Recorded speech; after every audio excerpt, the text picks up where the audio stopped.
আমার নাম শ্যামল কিশোর ঘোড়া। আমি ছোটোখাটো কবিতা লিখে থাকি।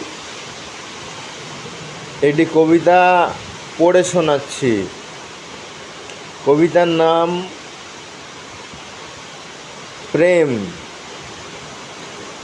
কবিতার উৎসবগুলো মনের ভেতরের, জীবনের উৎসবগুলো আকাশে বাতাসে অম্লান। টুকরো টুকরো স্মৃতিচিহ্নগুলো আমার মনের ভেতরে তোমাকে জাগায়।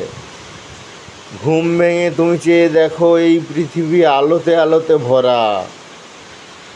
বিষাদের ইতিকথা মনে পড়ে না খুব একটা। জীবন সর্বত্রই মধুরতা দিয়ে ভরা।